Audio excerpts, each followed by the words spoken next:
My name is Bonnie Katusich, and I am a member of St. Philip's Church in Easthampton. I'm currently the Senior Warden. I've filled many roles over the years, and for the reasons I'm speaking today, I don't really think that's important.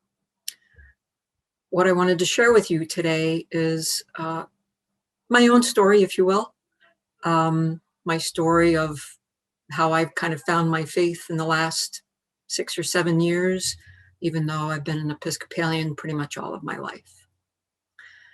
So I had a pretty idyllic life growing up. White family, middle class. I have 3 brothers.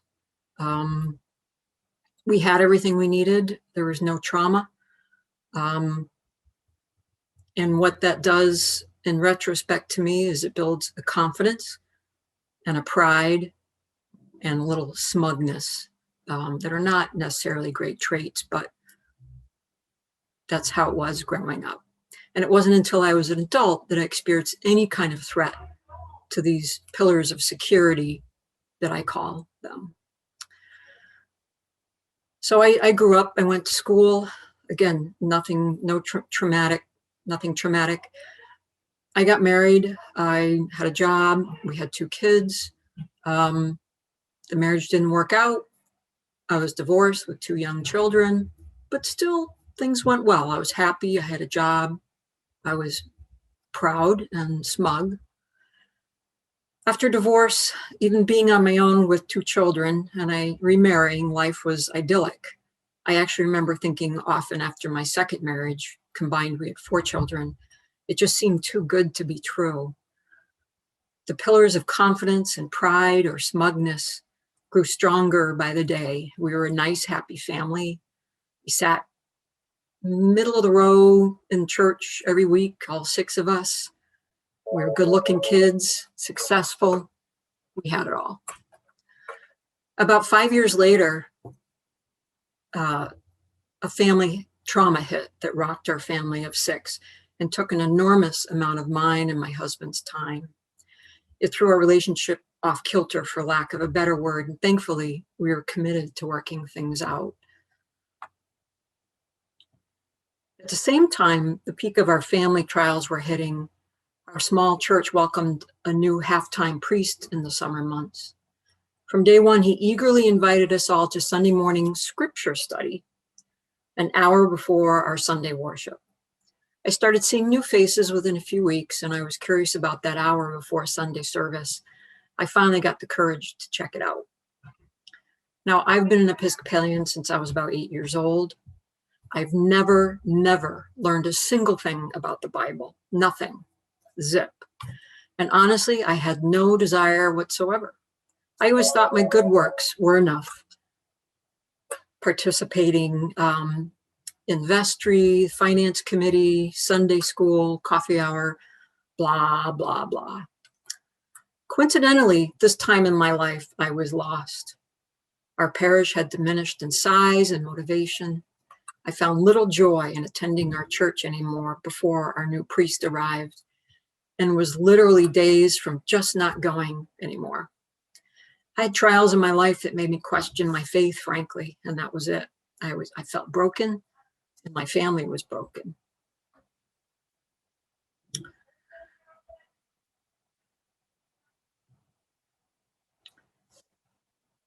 I can't explain who I've become in the past 6, 7 years without mentioning scripture.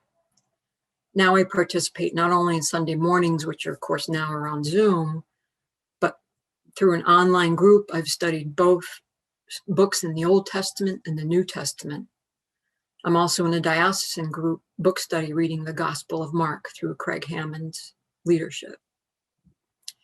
I can't explain this desire to learn more. I mean, 3 studies, really? Any other way than to say that on my own, I am prideful and smug. My actions are determined by the reactions of others. I hover above complicated issues and uncomfortable situations, avoiding them and pretending they don't exist. Joy is not a constant, and if there is any at all, it's driven by moments of feedback from good works I may be participating in. I want to walk with God. I know that now, and to do so, I need constant reminders daily reminders of the nature of God, love, mercy, and grace, and what it looks like not only to try to live more godlike, but what it takes to see Jesus in those around me.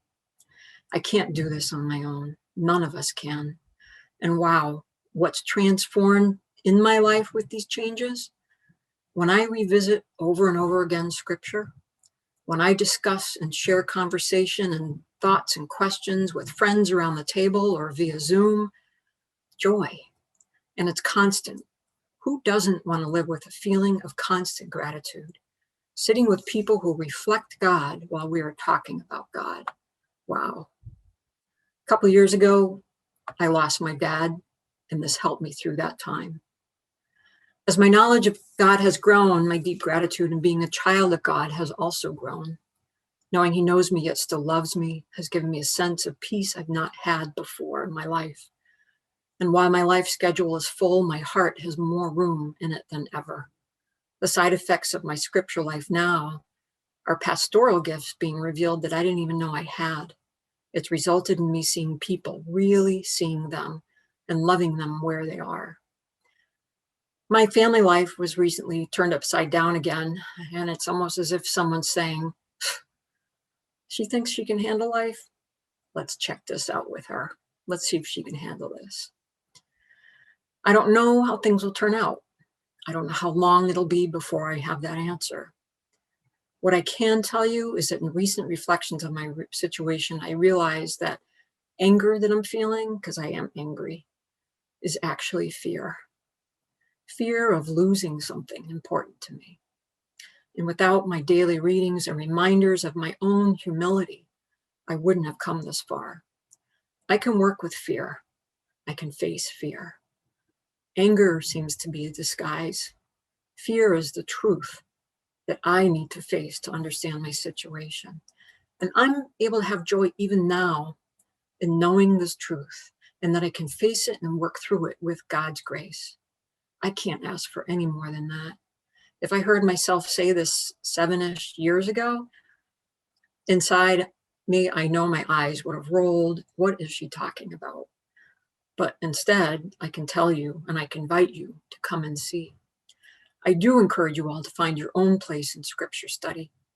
How Scripture speaks to you, it's going to be different than my experience, I can tell you that.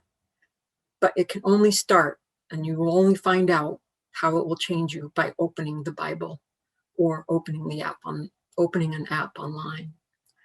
And I hope you find a friend or a group to enhance your experience. Thank you for listening.